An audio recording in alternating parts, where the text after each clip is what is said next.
Hello, ladies and gentlemen, and welcome back to my channel. Yes, I mean, it has been a while again, but actually, a lot of stuff happened in my life, and it's not like I have some sort of schedule when I actually want to make a video. I just make it. So you're probably wondering what the heck is this video about. Simply because I was searching for reviews actually, about Nitro Fueled, since in June the game is going to be 5 years old, and I was just curious to see what people actually thought about Nitro Fueled back in 2019, right? Needless to say, I was shocked to see that nobody spoke badly about this iteration of the series. And to be quite frank, I was expecting that. But usually when a game is really popular, it has its detractors. But this was not the case for Nitro Fueled. I'm actually stunned. Every single review I saw about Nitro Fueled, they were all positive, very positive. Like, people, okay, they majorly love the game because of nostalgia, but we know about that. Obviously, it's the very same reason why I started playing Nitro Fueled, because I used to play the original when I was very little, and I played Nitro Fueled because I wanted to play the remake, but also to become better at the game, which is something that for the majority of people inside the community, I believe it's the same thing for them. So I then started seeing other stuff, and I came across this 9 tips to make you a karting expert from PlayStation Access. If you don't know what PlayStation Access is, it's basically sort of podcast. You can see it's a podcast of PlayStation. It's not really a podcast. They just make videos, for a casual audience.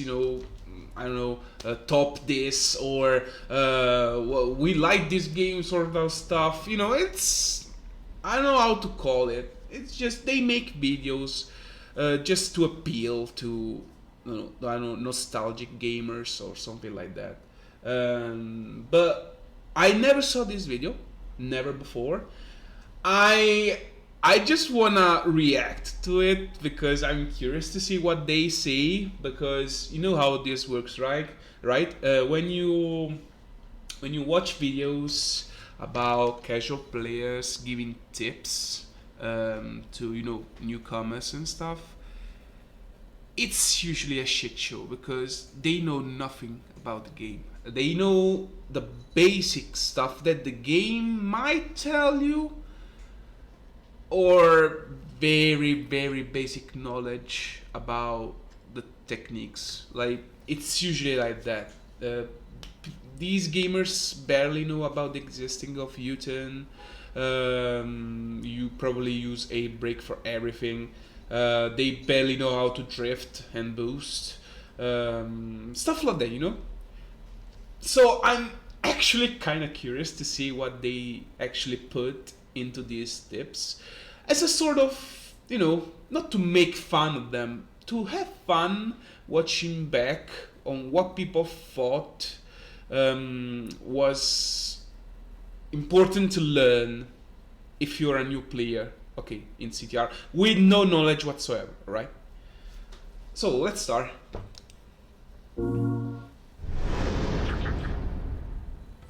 Hello, welcome to PlayStation Access. Damn, that is some accent. Okay, let's go.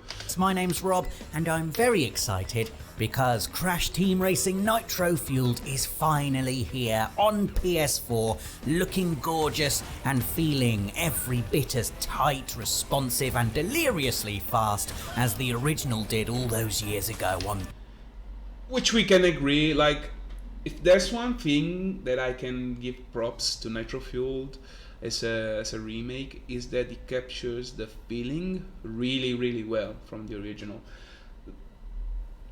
There are stuff there that are completely different from, you know, the original, as a physics wise and stuff like that, but let's keep moving.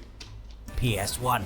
But maybe you never played it back then. Maybe you're hopping online and getting trounced by expert racers every time. Or maybe you're a seasoned pro looking to sharpen your skills before you jump back in on PS4. Whatever the case, after this video, you'll be power slide boosting with the best of them. Okay, so this is... You say that this... What you're about to say, these tips are for everyone from casuals to pros. So you're making a big statement here. Like, I expect a lot from these tips. Here are 9 tips to make you a Crash Team Racing nitro-fueled master. First things first, number 1, learn your characters. Crash Team Racing Nitro Fueled has a huge roster of playable racers and each have their own strengths and weaknesses. Okay, this makes sense. So basically, I understand what he means by learning the characters. He actually means learning the classes. Obviously, this is when the game came out, so there was no engine swap thingy going on. And yeah, so there were characters with specific classes attached to them. I'm curious to see what he says next. Finding one that suits your style is incredibly important. If you're a beginner, I'd recommend playing as Crash or Cortex. They're both... So basically, okay, point number 1. This shows how the game is misleading when it comes to stats. He's actually saying for newcomers, try balanced class. We all know that balanced is the worst class in the game. Like, it's literally the worst. It's the slowest class, even though the game says the stats are better compared to, I don't know, turn, which is beginner. It used to be called beginner, I don't remember. When in reality, we all know that beginner or turn has a speed of 2, while balanced is less than 2. I don't remember precisely. I don't think it's 1. Maybe it's 1. I don't remember. 1 out of 7. Okay. Or I don't know. I don't remember precisely. Turning wise, I think it's slightly better because turn is terrible because of the turning radius. But overall, yeah, balanced is literally the worst class in the game. And I think you cannot beat all of the the dev times with balanced. I may be wrong, but I think you can't. I think you literally can't. So yeah. Solid all-rounders with decent stats in speed, acceleration and turning. If you're after someone who can take corners... Okay, so another thing. You say I shouldn't be stopping the video so much, like right in the beginning of the video as well, but it says that speed, acceleration and turning matters, but acceleration doesn't matter. Like, you don't need acceleration unless you're doing pulse width and stuff. You don't need acceleration, like, at all. You can reach top speed by just doing 3 normal boosts, so you don't need acceleration. This is why speed is the best class, not just for the U-turn, but because you can reach top speed immediately, just 3 turbo boosts and you're done. With greater ease, however, then go with Pura or Polar. Just know that their straight line speed isn't the best. Tiny and Dingo Dial are the opposite, both incredibly quick but not too sharp when it comes to steering. And rounding off the basic roster, you've got Coco and N-Jin, solid all-rounders with a sharper burst of acceleration than Crash or Core. Okay, again, where's this sharp boost of acceleration? Where do you see it? Like, it's just... You need to understand the mechanics before saying stuff. If you just say, oh, you know, acceleration means that you reach the top speed faster than other classes. Yes, that is true. But we all know that base acceleration doesn't matter. What matters is the boost you have. So why should I pick an assault character when speed can do the exact same thing? Like, why? You get me? Why? Also, again, these people don't know the existence of U-turn. So whenever you pick speed, yes, as a player that doesn't know that U-turn exists, you may think that using speed is hard because you can't turn, you know, as good as other classes. But once you learn the hidden techs, you know that assault, turn, balance are dog shit. They're pointless. Vortex. You'll unlock more characters as you progress, many of which act like upgraded versions of the races we've just listed, so have a play What? and get a feel for them all. Adventure Okay, no, I have to unlock hear more this again. characters as you progress, many of which act like upgraded versions of the races we've just listed, so No, they do not. What? Okay, so this guy basically thinks that boss characters are actually better versions of the originals. This is not Nitro Kart. all the classes are the same for every character that has that specific class. Like you playing Komodo Joe is balanced. He is not better than Crash or Cortex. He is the same as them. Like what? Where did you thought this was true? Like you can literally see this by selecting the character and watching the stats of the character. So why? Why are you thinking this is true? So have a play and get a feel for them all. Adventure modes, hub areas are great for this. You can swap characters at any time and just bomb about without having to worry about lap times or opponents destroying you with bombs and rockets.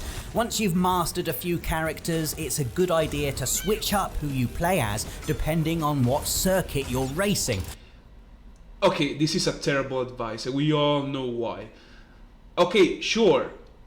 You may want to switch to a character with better turning if you don't know how to U-turn, like I said before.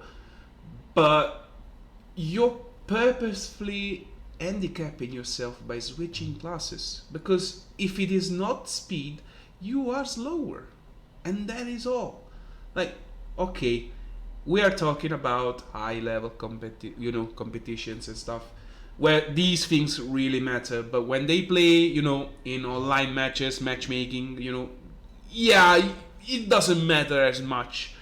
But still, if you want to become better at the game, you should think about this. Like, why should I switch to a slower class that will make my life harder? Like, I'll keep speed.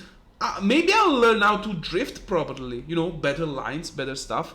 Even without U-turn, I probably can do it, which is almost true. Like, you can, I think, do almost all the tracks without U-turning, but it's hard as fuck. So, yeah, I understand that. But still, bad advice.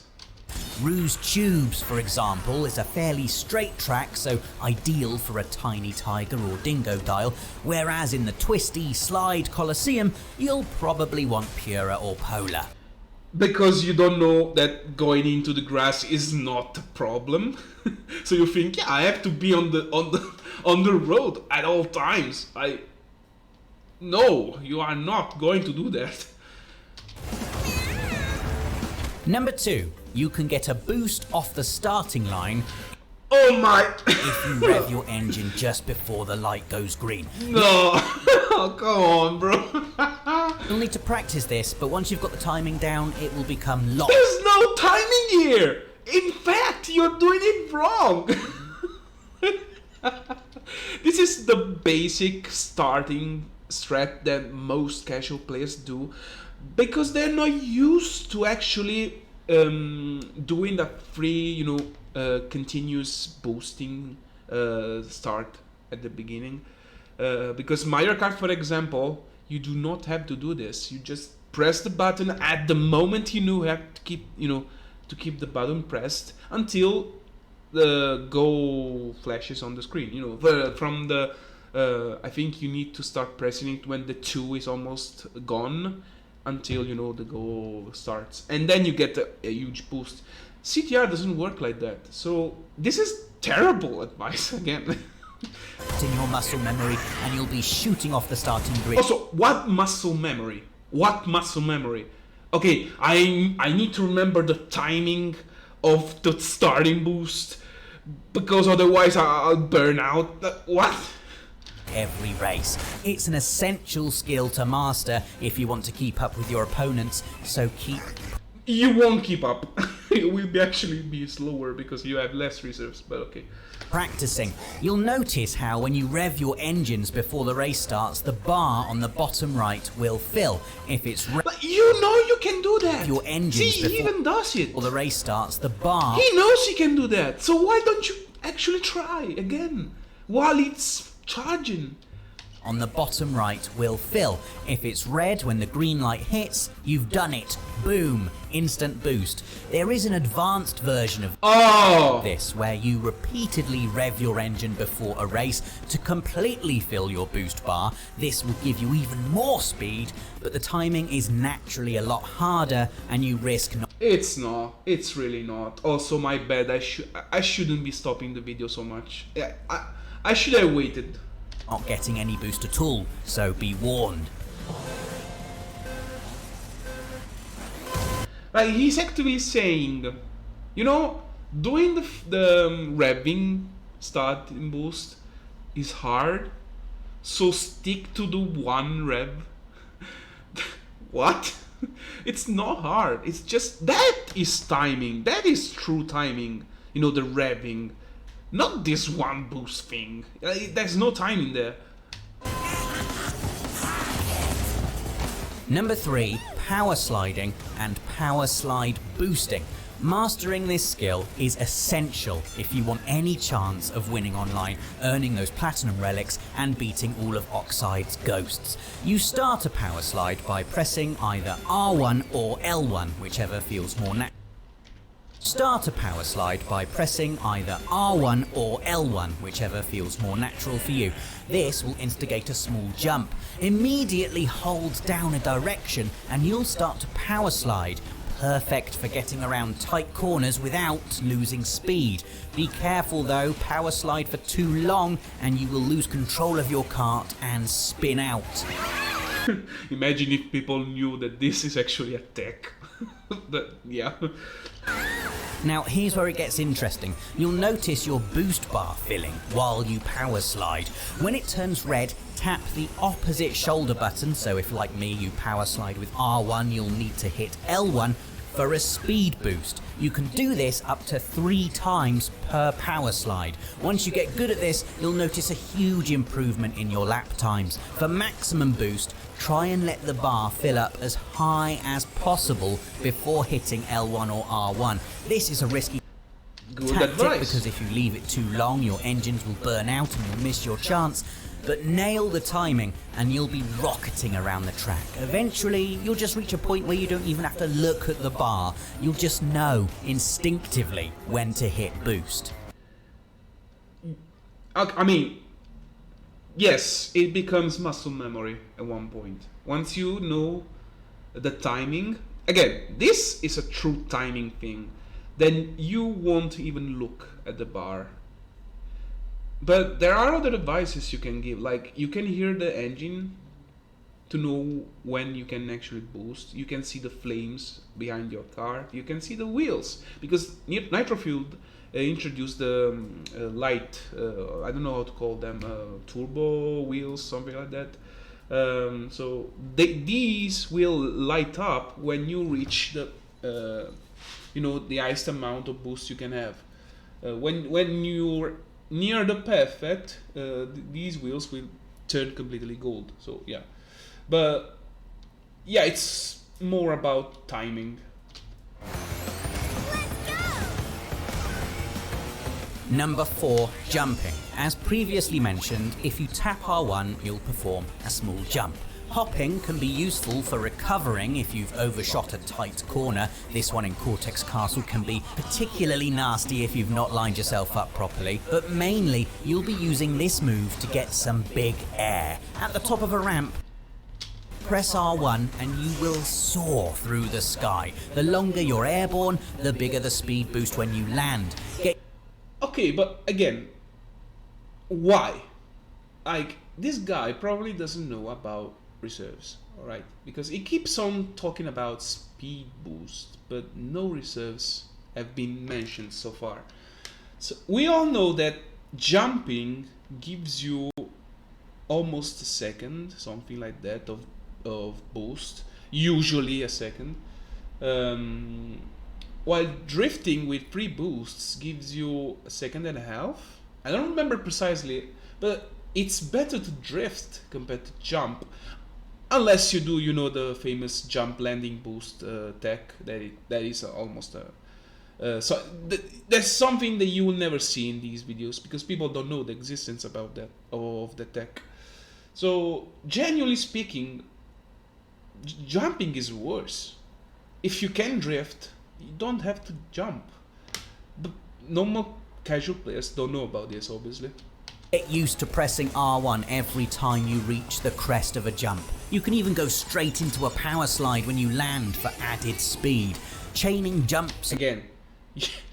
The speed doesn't increase, it's the reserves that matter.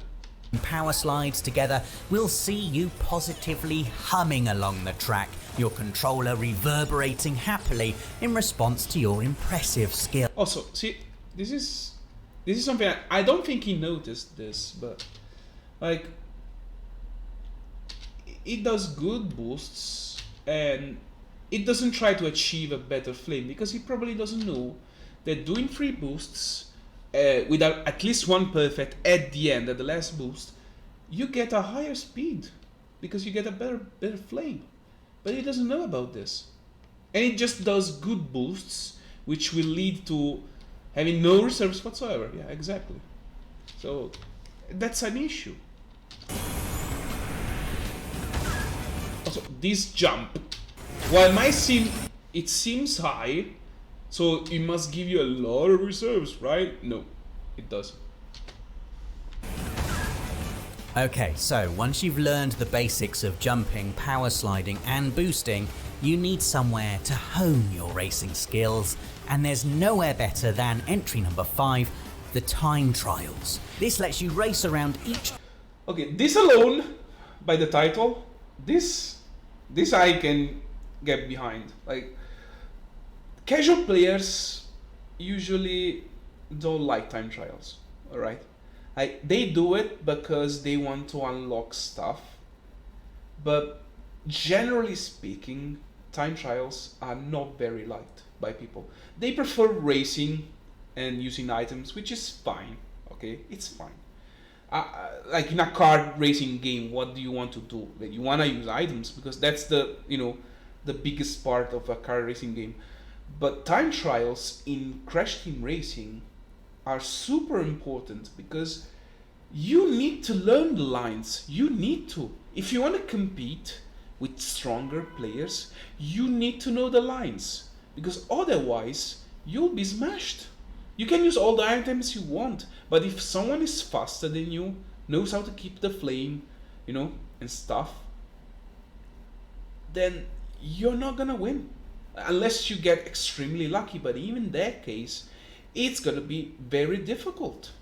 So people need to do time trials. You need to do time trials. And you need to watch videos about people actually doing time trials.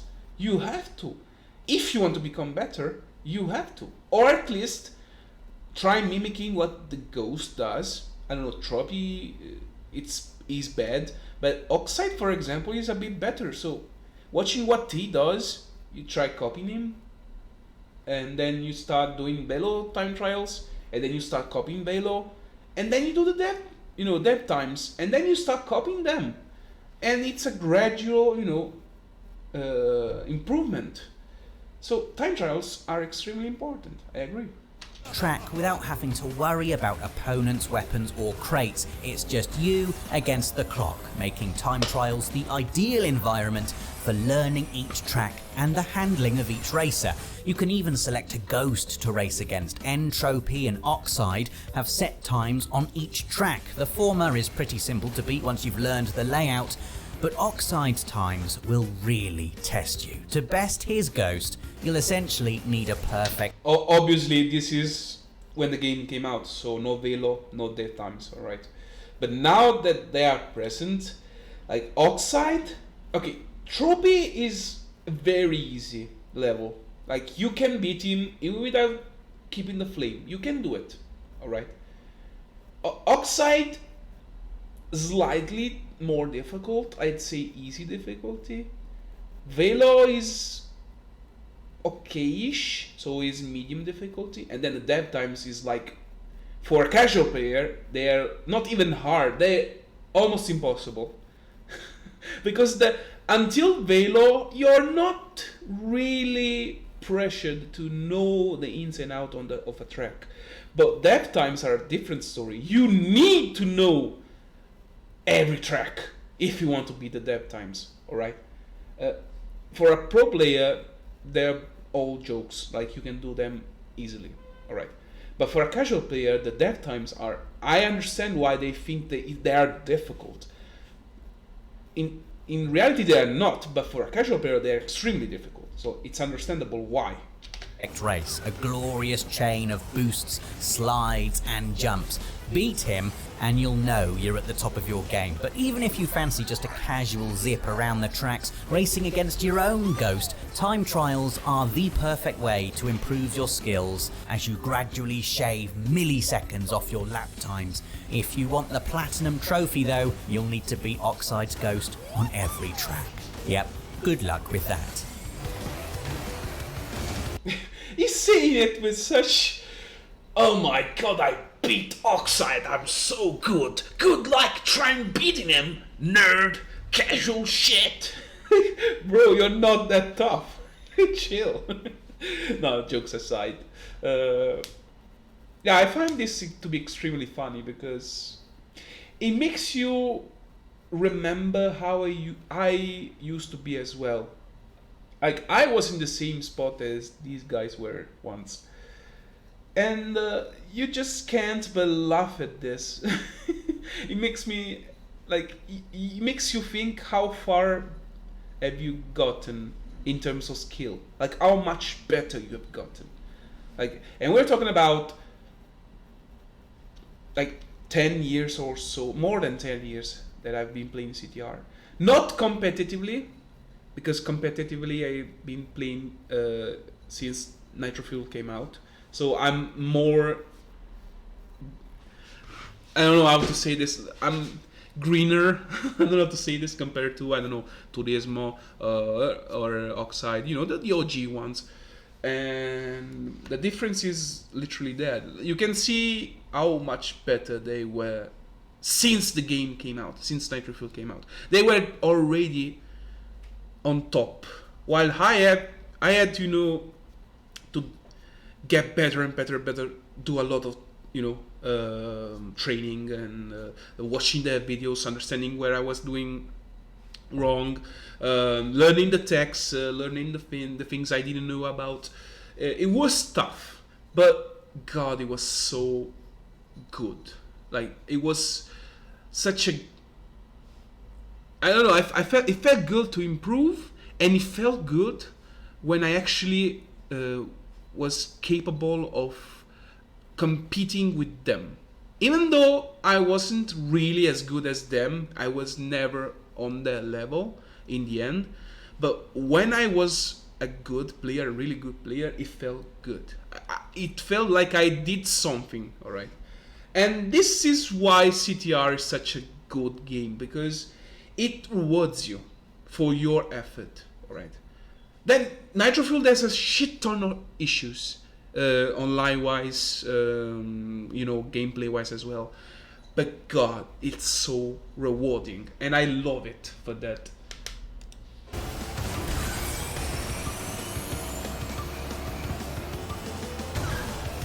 Another thing time trials are useful for is practicing entry number 6, shortcuts. There are loads of sneaky alternate routes hidden throughout the game, and learning where they are and how to activate them will give you a real edge online, and is pretty much essential if you're taking on the aforementioned oxide. Oh wow, this... Okay, so I understand why you took the long way, because if to do this turn, you need to do U-turn. Otherwise you'll fall down. But really? Going all the way on the rails? Okay. There's this sneaky shortcut in Tiger Temple which requires you hit a secret door with any projectile weapon. You can even drive into it with a mask on and it will open, and cuts out a huge section of track. This hard to reach hole. It's really not that huge. It's just a turn. But yeah. It will open and cuts out a huge section of track. This hard to reach hole in Sewer Speedway needs you at full tilt to get the speed necessary to jump in, but pull it off and you'll have a huge... You can do it without boost. You just need to have the precise direction, like when you're approaching it. But again, probably these people don't know about this. Advantage. There are less obvious shortcuts too, like jumping over this wall in Polar Pass and scooting round the side of the track in Rouge Tubes near the finish line, but they're all essential if you want to get the fastest times possible. If you're having trouble finding them, have a go at the CTR token challenges in adventure mode, as they'll often sprinkle their collectibles in areas accessible only by shortcuts. This is true. Yeah. CTR challenges actually teach you some of the shortcuts. Yeah. Drawing your attention to where they're hidden.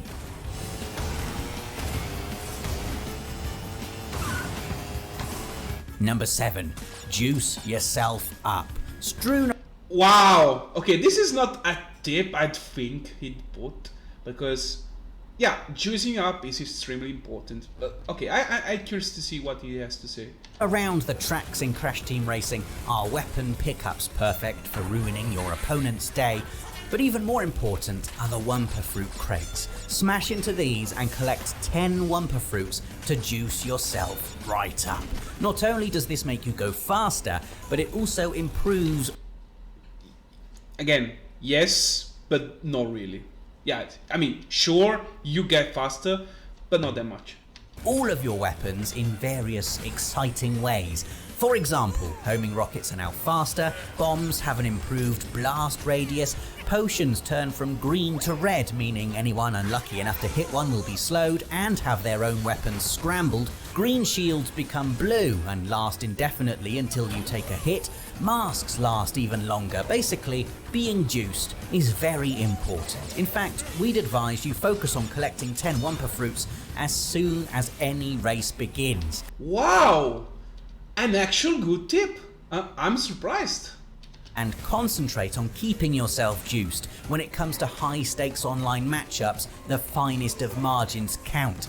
Also, look at that warp orb. It's so slow. One Wumpa Fruit.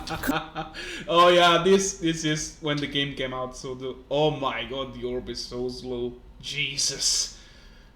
I mean, the orb itself is getting outsped by someone not even with blue flame. Like, he's naturally just driving, and he's faster than the warp orb. What the fuck?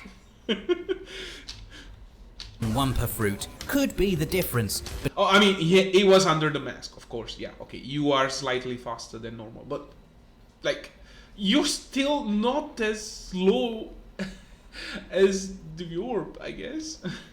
Between and number 8, use battle mode to practice your weapon skill. Oh my, this is the tip that Zamu would give. I mean, it's not wrong. I believe, yeah, battle mode actually makes your weapon usage better. Like, it makes you learn how to use them properly, I think. So yeah, again, good tip. There's no racing here, just whipping around arenas, smashing everyone up with bombs and rockets. This is a great way to get good at using weapons, to learn the trajectory of bombs, to... Wow!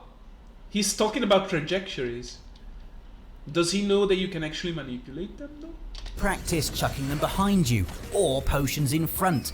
You can learn sneaky advanced tactics like dropping potions as soon as you hit a weapons crate, essentially setting up a What a piece of shit he knows about trapping crates! booby trap for the next poor sod who opens it, or using TNT as a defense against oncoming homing missiles. Either way, if you find you're always messing up when it comes to shooting people, get yourself into battle mode for a few hours. You'll soon toughen up. Wow!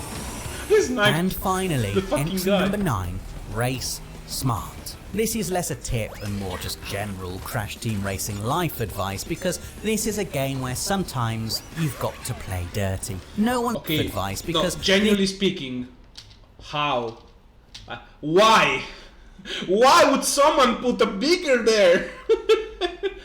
And why would you actually go into it? Because you can turn better here and you have balanced. Like, wow. Wow. Okay. No one's going to think twice about taking you out with a homing rocket, so why should you? Think about when and where to deploy your weapons, however. Remember, if you're in first place, you won't pick up anything offensive. It'll all be TNT, potions, and if you're lucky, shields. But don't just throw them behind you straight away. Wait until you're being targeted by a homing missile and chuck them out behind you as a last-second defense. Similarly, if you've got something like a clock that slows everyone down, look to see if other racers are approaching any jumps. Deploy it as they go over the top and watch them plummet. I can't believe this. He's actually giving extremely high advanced tips about using weapons. Like, he's saying that you should be using clocks to make people fall. Like, a casual player would never think about this, I believe. Or maybe, yeah, but he wouldn't be using it consistently, for example. Also, he said use items carefully. Like, don't waste them. Keep them. They may be useful later. Like, wow! He's telling people not to spam, which is something that not many casual players do, because casual players tend to spam. They don't think, they just do, because why not? Oh, wow, this is an extremely good tip. It's into oblivion. No, it's not fair. But then life isn't fair, is it? They need to learn the hard Nitro Fueled is not fair. way. Don't use rockets if you don't need to. If you're faster than the person in front, you'll overtake them anyway. Save those rockets. Okay, no what? If you're faster, you need to learn the hard way. Don't use rockets if you don't need to. If you're faster than the person in front, you'll overtake them anyway. Save those rockets for when someone overtakes you. Until you realize that rockets are slower than blue fire, I guess. And okay, this guy doesn't know about backwards fire like missiles, so yeah, I mean, sure, it's a tip you can give to casual players, I guess. Crash Team Racing Nitro Fueled is about shooting around various tracks in an orange blur, yes, but it's also about winning by any means necessary. So there you are, 9 tips that will make you a Crash Team Racing Nitro Fueled pro. Have you... No, you won't become a pro, but at least you will be slightly better. Okay, so I guess we can wrap this video up. So, generally, not a bad video. Like, he's said some nonsensical stuff, but again, this is probably coming from someone that doesn't know about hidden text and stuff, which is fine. Again, I don't expect casual players to know this stuff. How many times can I repeat stuff as well? I don't know. But again, generally speaking, it's a good video. I expected much worse, to be honest. But he gave some good advices as well. Like the last tip about using items properly. It's not something I would take for granted by a casual player, like I said before. So, it's a fine video. If I was a casual player, I'd probably learn something from this. Again, extremely base level, but it's fine. For what it is, it's fine. I was expecting him saying some dumb shit, but it didn't say anything that it can be classified as dumb. It's just not knowing, not having knowledge. That's all. So I hope you enjoyed this video. It was fun. It was fun for me. I wanted to try a React type of video to see how it would go. And it's fun. It's actually fun. I understand why so many streamers do this. I mean, I won't be doing this forever, I guess. No, I won't be doing this again for many months to come. But still, I hope you enjoyed. Smash a like. Smash a like if you liked the video as well. And I'll catch you guys in the next video. Bye.